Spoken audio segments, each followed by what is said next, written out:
Some 40 miles accomplished, we stride on via Barrow-Wake and Whitcomb Woods, passing just above Whitcomb Roman Villa.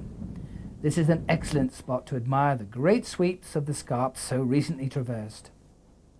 One can easily imagine a thriving Romano-British farming community in this setting, with all the productive ingredients to sustain a comfortable lifestyle. Perhaps this was the residence of a retired officer from nearby Cleveland, the Roman fort that was the forerunner of present-day Gloucester. Many a Cotswold Way walker has had cause to be grateful for the appropriately named Haven Tea Garden, home of Rose Hellerman. I've lived here all my life, and I started this tea garden when I retired from business. I worked in the nylon factory down in Brockworth for nearly 20 years. And my husband was alive then, and he had a heart condition. And I thought, well, what a good idea with all these walkers going by to open a tea garden. And so I did. And I've been going ever since. That's 16 years now. They come from all over the world. We just said goodbye to 2 people from Holland. I've had people from Japan staying, Germany, America, from all over the place.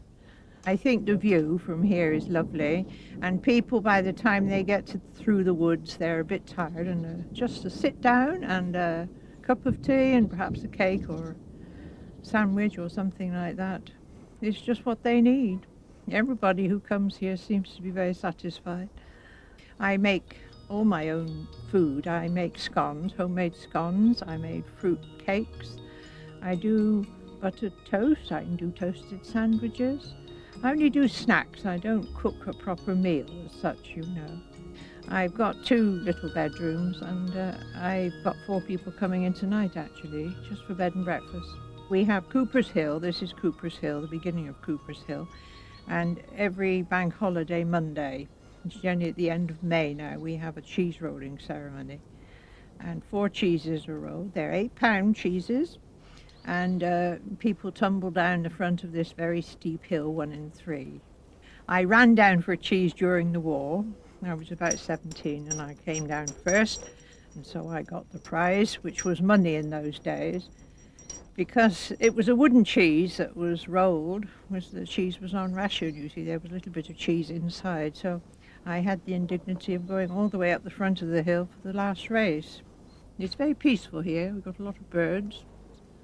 And butterflies. I've never seen so many painted ladies. Apparently this country is inundated with them this year from France. And I counted at least 30 on the bush there that we've had this last 2 or 3 days.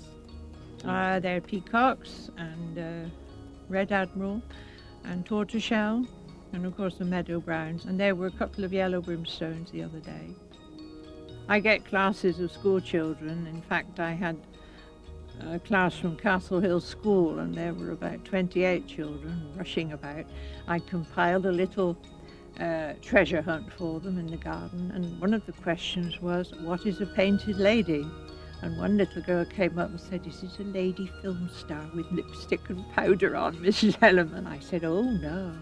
I said, it's a butterfly, and I showed her, and there were about 8 in the garden there that day. It was a lovely day. They had a lovely time.